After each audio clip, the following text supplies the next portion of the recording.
So I've just watched the interview with Joe Biden on MSNBC with the host Mika. I missed her name at the start, but basically it was an interview about the allegations against him. That whole segment was about that, about 15 minutes long. Um, and there is a number of talking points around this. I'll reiterate what I said in the last video. I think with sexual assault allegations, historic sexual assault allegations, there's perhaps nothing in criminal legislation that is more grey because it is simply a case of his word against hers. That's what all these things always come down to. Who is telling the truth? So Biden has robustly denied the allegations. That's the first point. The woman who's accusing him, Tara Reid, has stuck by her claims. She insists that this did happen, and she was frightened at the time, and she has made very emotional testimony in her interviews. Um, but something came up during that interview on MSNBC, and I want to address it. It's this idea that the Democrats themselves, including Joe Biden, have pushed that women should always be given the benefit of the doubt. They should always be believed. Now, what the presenter turned on Biden was, oh, but except when it comes to you. So, something that Republicans keep bringing up is when it came to the Brett Kavanaugh hearings for the Supreme Court, Trump's nominee, the Democrats hammered Kavanaugh because of the allegations against him, and now they're displaying double standards by defending Biden or at least being rather mute on Biden. Um, and on the surface, the charges of hypocrisy are valid because the Democrats really, really have fully endorsed Me Too as a movement, and Joe Biden has personally done a lot of virtue signaling to feminist movements and to ostensibly his support for women's rights. Biden himself has said women should always be believed. So now that he finds himself accused, puts him in a rather difficult position because if he really is innocent, he has the right to defend himself. It sort of contradicts him saying, you can't have it both ways. You can't say women always should be believed, but I'm innocent. So this woman must be, by definition, lying. So Biden's kind of got himself into a trap with this. Doesn't mean he's guilty, but you can see why this is going to be used against him. Now, to be fair, what Biden has responded to that particular issue is that he has said women should always be given the benefit of the doubt, but it needs to be investigated, and ultimately the only thing that matters is the truth. And he said in this interview he's not going to attack her, he's not going to guess at the reasons why she's doing this. Um, I'll kind of reiterate some of the things I said in the previous video. A lot of Republicans will be very triumphant about this because they'll say, oh, great, now we can attack Biden because he's a hypocrite. He attacked Trump and Kavanaugh, and look what he's done. Except they don't know that. They don't know that he's guilty. Just as the Democrats didn't know for a fact that Trump or Kavanaugh were guilty. Unfortunately, when it comes to these things, there is a huge amount of political football goes on. And there is bias on both sides. Democrats are automatically going to assume Republican men are guilty, and Republicans are automatically going to assume Democratic men are guilty. So unfortunately, there is a lot of political football being played here. Now, I said previously, I think that Biden's track record, his so-called creepy Uncle Joe videos, don't exactly help. What I'm referring to is the videos showing Biden inappropriately touching women and teenage girls. It doesn't help his reputation. That, on the other hand, is countered by the fact his actual legislative record on women's rights is pretty strong. So with Biden, there's a real contradiction at play. In the end of the day, the only people that really, really know the truth, 100%, is Joe Biden and Tara Reid. They're the only two people who know 100%. Um, Biden says in this case, the truth is it didn't happen. I have to say though, the tone of the interview was a little bit. I could tell the presenter was being careful to, use the legal terms, and her questions were all valid, but the tone of it, I mean, the tone of her voice was a little bit more to me like an interrogation in a balanced interview. And I do have a problem with this idea that when a woman's making allegations, and like I say, Biden and the Democrats have made this trap themselves. There's this idea that they should be treated in a very, very sympathetic way, like they must be telling the truth. But the man who's being interviewed is basically going to be interrogated. Now, I take the view that both parties should be interviewed with the same tone, an assumption of innocence, and only the facts matter. So, for example, an interviewer may say to a man that they may only use the sort of questions that are valid, but the tone also matters actually. Um, from what I've seen of Tara Reid, I've no reason to believe that she's not telling the truth. I don't see anything in her body language or anything that would indicate that she's not doing that. However, there are some legitimate questions to ask. Why didn't any of this come up when he was running for vice president, or rather when Obama named him as vice president? Indeed, when he previously ran for president. I do understand that there is the issue of women can feel threatened, they can feel intimidated about coming forward. But I also think it needs to be understood that the passage of time raises questions. 27 years is a long time, and that actually makes it very difficult to investigate something like this. Even if she is telling the truth, it makes it harder to establish the truth, the passage of time. Now, I understand that women can be shamed for coming forward. That does need to be understood. But the problem with the Me Too campaign is it's not just saying women need to be given the benefit of the doubt. It's basically saying women are always telling the truth, no matter what. I think that's wrong. We know for a fact that there has been false accusations against innocent men in in judicial history, and that doesn't mean that's the case here, not at all. But I do have a problem with this attitude. Women always tell the truth, and the men that they accuse are always guilty. That's basically the mentality of Me Too, and it's going to be the attitude of those who want to see Biden fall. Now, if he's guilty, he should fall. But the problem here is how do you establish it? One thing that's come up is this discrepancy between the national records, I assume in Washington, D.C., and the University of Delaware records.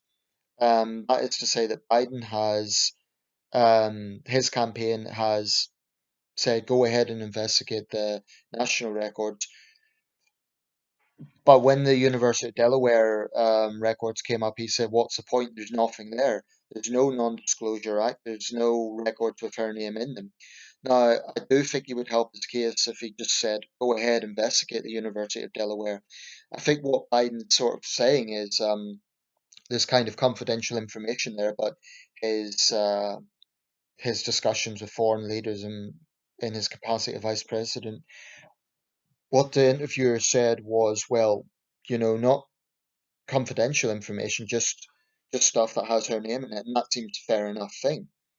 And I think Biden's making a mistake by kind of giving the impression that he's against that University of Delaware record being investigated. He can say there's nothing there. Okay, if that's the case, then let them be investigated. So I'm taking a neutral stance on this because I just don't know. I don't think Biden's entirely helping his case. Denying it, isn't enough. He has to say go out, investigate the records, all of them, all the records, because such an investigation wouldn't look into confidential information about national security or anything like that. It would just be looking up her name.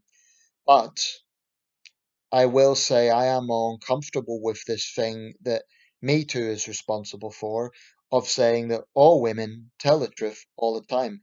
Biden's kind of set himself a trap because he himself has endorsed that attitude. And I think it's potentially a problem because it damages due process. I mean, if you're saying all women should be believed all the time, that by definition means the men they're accusing are guilty all the time, which by definition will damage due process. So I think it's a very reckless thing to say that all women are telling the truth all the time. And the Republicans are going to be a little bit triumphalist about this because I've seen a lot of people saying Me Too has just killed itself and you reap what you sow. And in a way, that's true because Biden has totally virtue signaled when it comes to Me Too. So the problem I have with Me Too is they say it's all about giving women a voice. Incidentally, a lot of women who were all for Me Too are now attacking Tara Reid. So they're coming across as hypocrites, presumably because, her accusations against the Democratic nominee who's anti-Trump. There's a lot of politics at play with this. Um, but I think there's lessons that need to be learned. Fundamentally, I do think the women need to be taken seriously if they're making accusations. People shouldn't just assume they're lying. Because that sort of stigma is why women don't come forward. But by the same token, if a man is going to be accused, surely he has a right to defend himself. And surely there should be an equal treatment insofar as if she's going to be given an assumption of innocence, I mean, an assumption that she's telling the truth, surely men should be given the same treatment, i.e., an assumption that they're telling the truth when they deny such claims. It's so difficult to prove these things. And what I dislike about Me Too is it just by saying that all women are telling the truth, what you're doing, I mean, you can cover yourself by saying alleged, but if you're going to vilify a man who's been accused of these things, that's not due process. That is basically mob mentality. It's saying he is guilty because she says he's guilty. Sorry to say it, but some women do lie. And I am not for a second saying that's the case with Tara Reid. I'm not saying that. I'm just saying that you cannot, as a blanket statement, say all women tell the truth all the time. You just can't say that. Just like you can't say, oh, all these cases are made up or exaggerated or overblown. A lot of them may well have truth. So people really need to be open-minded with stuff like this. And unfortunately, people get, you know, I think Biden's going to be in a very uncomfortable position because a lot of Republicans are going to be loving this. They're going to be thinking, yes, now the left gets to be accused of these things. And they'll shout hypocrisy. But it isn't hypocrisy if he actually is innocent. And we don't know. If Biden turns out to be guilty, then he's a massive hypocrite. But he is insisting that he's innocent, in which case he wouldn't be a hypocrite. Regarding the thing about women being believed all the time, he did put the caveat, well, they need to be given an assumption that they're telling the truth, but it needs to be thoroughly investigated. And it seems to me that he is holding those standards for his own case. I mean, Biden's been very careful. He hasn't called her a liar. He hasn't said she's not telling the truth. I just think that people are politicizing this inevitably because it's an election year. But I do think there's important questions. Why didn't it come up when he was named vice presidential candidate? Could be because of the popularity of Obama. Maybe Tara Reid feared that, Obama supporters would round on her. Biden himself is pretty popular. So there may have been legitimate fears that she had. Um, but I still think that, you weigh up, passage of time makes these things more blurry. But then you also have to consider why women don't immediately come forward.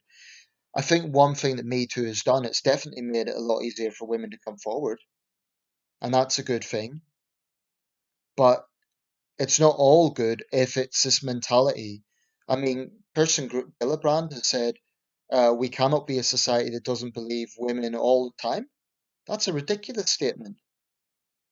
Because, and it wouldn't stand in a court of law because you cannot have someone accusing another person. I mean, put it this way, if it was in other cases, let's say a person accused their neighbour of stealing in their car, in a court of law that wouldn't stand. They'd have to prove it, right? The prosecution would have to prove it. So why should it be a case when it comes to sexual assault claims that the woman must be telling the truth? Honestly, with this, my gut feeling is really in the middle. I just don't know what to make of this because I think it may be a case that Biden's reputation will damage him. But my gut feeling is that he may be telling the truth.